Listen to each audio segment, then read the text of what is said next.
hello, hello, hello, hello. Hello, hello, hello, hello, hello, hello, hello. What's up, everybody? How's it going? For those of you that watch, I am sorry I did not post a video last night because a play that I found last night I didn't upload and talk about, and I apologize because SDC was that play last night that I was looking at it. It looked like it was near a recent low and around that $5 area range, and with its short interest, utilization, and cost to borrow, it really looked like it was ready to move again. So at, I think, 4 this morning, I got in at 512. It ran to, made a run up to 607 at one point today, which was nice. But the numbers on that one makes it look like it is just starting to wake up. I did put a stop loss on that one at a support line of 571. So that would be a 60 cent profit on that one, or 59 cent profit on that one.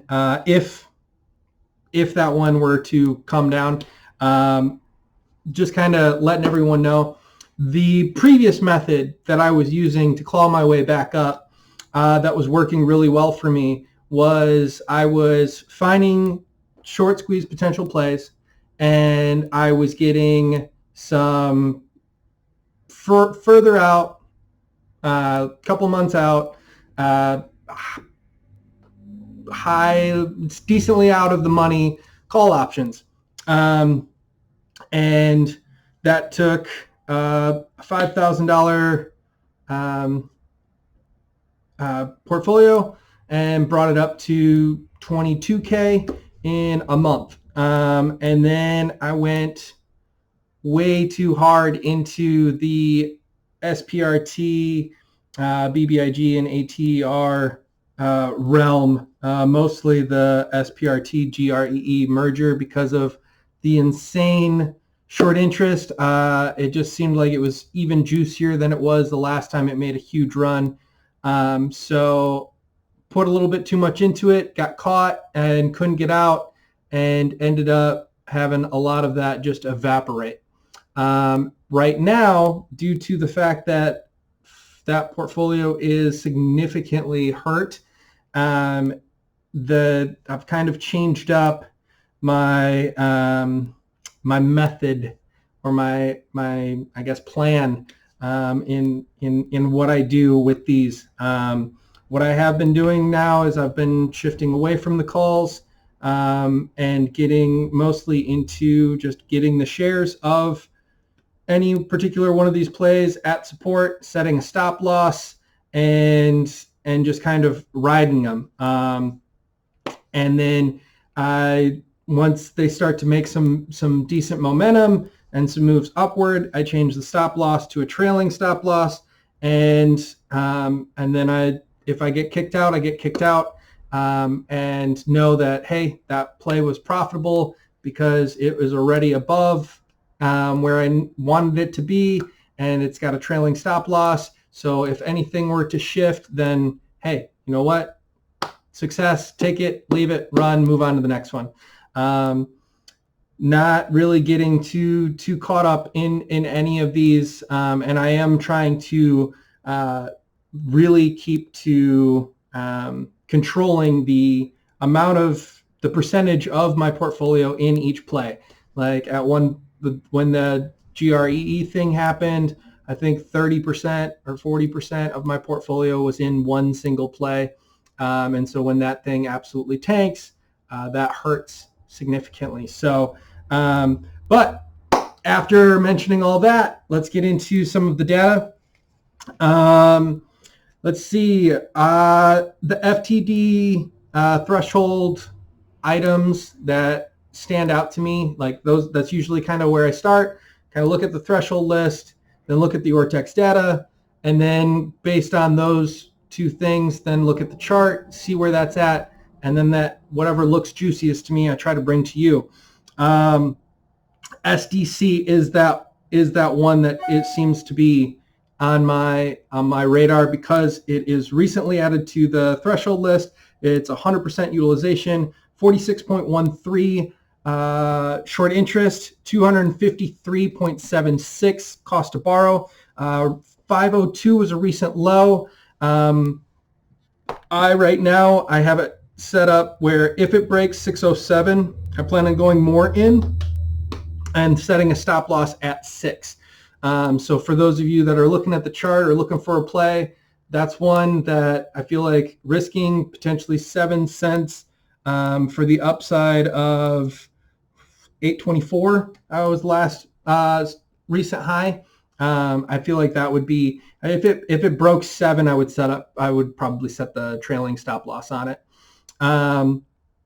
Another one that I am still tracking, it is a threshold one, WEBR 0.07, utilization 33.09, short interest, cost to borrow 68.79. That one I am more so just watching, kind of seeing how that one might play out. Let's see, ATER has been one that has been on this list for a while. I don't feel like it's done. I just feel like it just needs momentum. There has been a lot of risk off trading due to, the current political environment just makes things very tense on, hey, is there going to be a crash? What's going to happen? No one really knows. And so when there's a lot of uncertainty, there's a lot of people that are pulling money out and setting it off to the side for a potential dip buy. I completely understand that.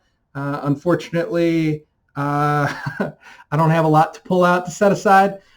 So ATER, data on that one, 99.39 utilization, 42.45 short interest, 159.76 average cost to borrow. I do have a stop loss set up at 901. It seems like that $9 range, if it's going to head and break that, when it breaks that, I don't expect there to be a lot. But I am keeping an eye on that play. It should, with that high short interest and us starting to have a little bit more today in the morning, it seemed like there was a little bit of risk on. That play could come back to life. But like I said, I'm not getting too crazy about that one. In that I'm not going to hold on to it past that 901. If it drops under that 901, stop loss will hit. I'll let that kind of play itself out, see if it finds some strength. If it comes back up to that $9 area with strength, I might get back in, just reset that stop loss. BBIG, also ATR is still on the threshold list and has been for quite some time. BBIG, I did mention in a previous video that I did set a stop loss at 6. When it started to show a little bit of strength, got back in, set the stop loss at 520. If that hits again, then I am going to probably leave that play alone. BBIG data on that one, 99.83% utilization, 30.77 on the short interest, 35.4 on the average cost to borrow. Let's see.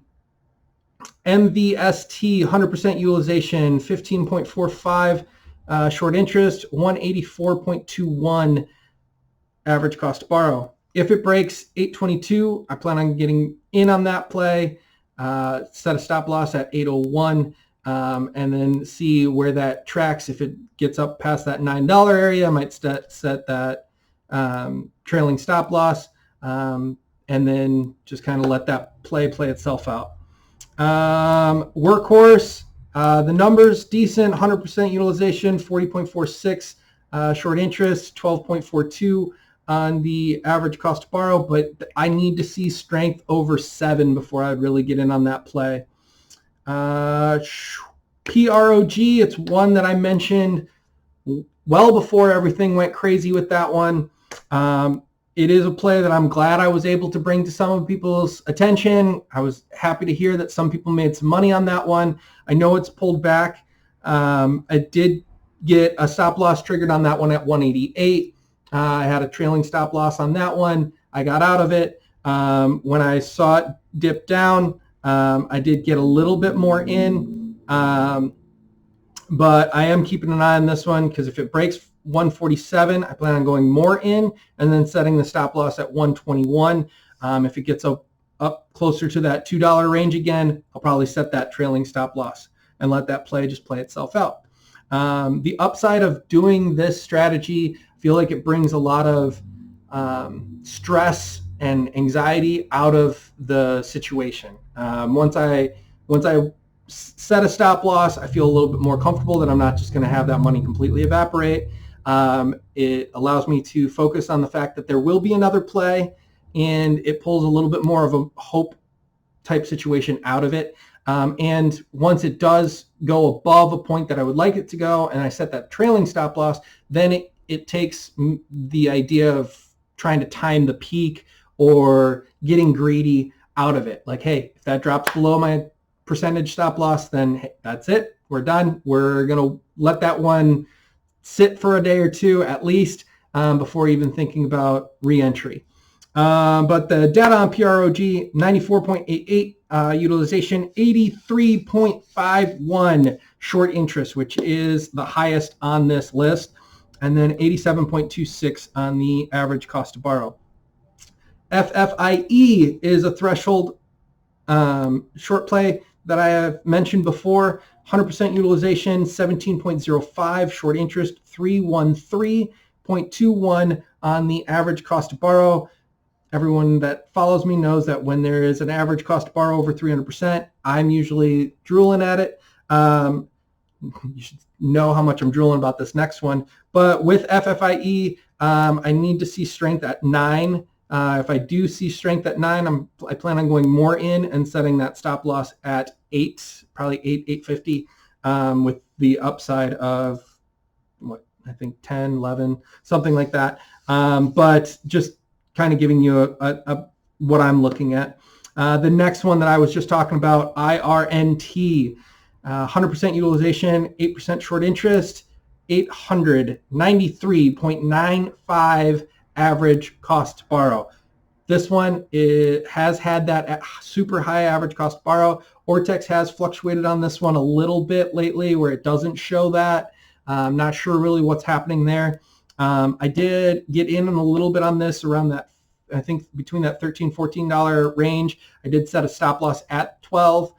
If it does start showing some strength into that 14, I think I will probably go a little bit more in. It has run to like almost 60. So it seems like a decent risk reward. Risk $2 for the potential 5xing the play, or well, 4xing, right around there.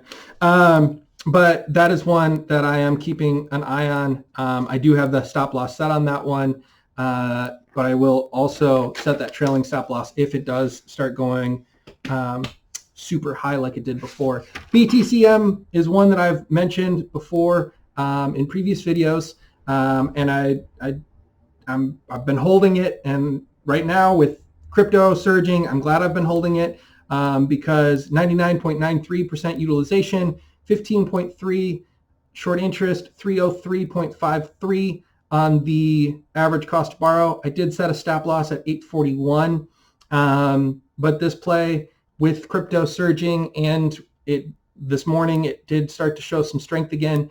It is one that I am going to be watching. And lastly, the sleeper list. I know I usually split these videos. For those of you that watch this far, thank you so much. By all means, comment down below if you made it this far. Like, subscribe if you haven't already. I did spend roughly about 2 hours gathering all this stuff and going through all the charts for you. It's for myself, but it's also, I'm sharing this to others to see if they could benefit from it as well. I love hearing when people benefit from plays. And I also like being told of other plays to look into. So if there is any other plays that you're looking at and you think could be great, comment with those down below. On my sleeper list, BTBT has been on this list. I haven't really mentioned it because it didn't necessarily look like it was going to like blow up. Today it did have a pretty good run. FTFT is also on that sleeper list, just with the high utilization, but I don't necessarily, because the cost to borrow is not super high, I don't necessarily expect a lot from that one. LIDR, I have had some profits from that one. It is a small short interest, but it is a super high cost to borrow. So all of these plays, I know that I look for having like all 3+ threshold list for me to really feel super strong about them. These ones don't have all of that, so that's why I'm not really like banging the drum for them.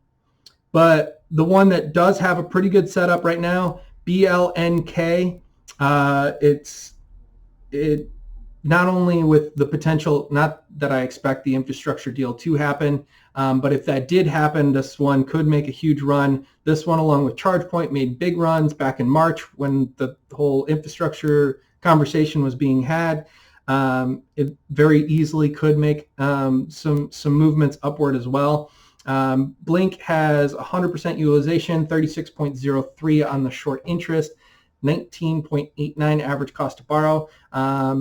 Haven't gotten in on this one. I am watching this one. If I do get in on this one, I probably would set a stop loss at 26 because the recent low of March was 25. I don't know if I'd want to risk it going all the way down to 25, but I think I might get in on this one tomorrow with the potential stop loss set at 26. And lastly, not that I would necessarily expect people to want to get in on this play, but especially with the lawsuit and everything that's going on. Hood, 99.67 utilization, 4.55 short interest, 320.9 average cost to borrow. It does look like that one is very much in a range between that $40 and $48 range. So it does look like it's turning up a little bit. If you want to try to get in around 42, ride it to 46, get out, make a quick $4 per share. It does seem like it does that like almost daily, or not daily, but like throughout the course of a week or two. It just keeps bouncing back and forth between that range. Something to consider. But like I said, that lawsuit that's going on, when that one does fall, I feel like it could fall hard.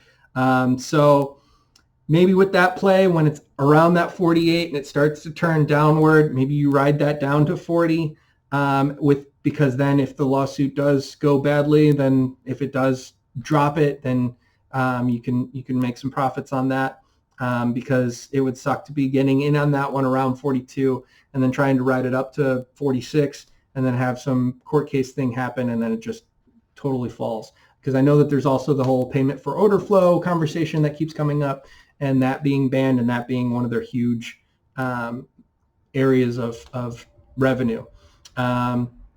So yep, that covers about everything. Like I said, if you made it this far, thanks so much. Mongo's all passed out, so he's not going to say goodbye, but I will tell you goodbye for this evening and then enjoy the market tomorrow. Might be heading out of town for the weekend or for like a long weekend. So I don't know if I will be giving update videos because I don't believe I will be having service in the area that I will be camping. But I will, if I do get the chance on the road to do a quick update video, I will try to provide that. And yeah, from Mongo and I, best of luck in the market.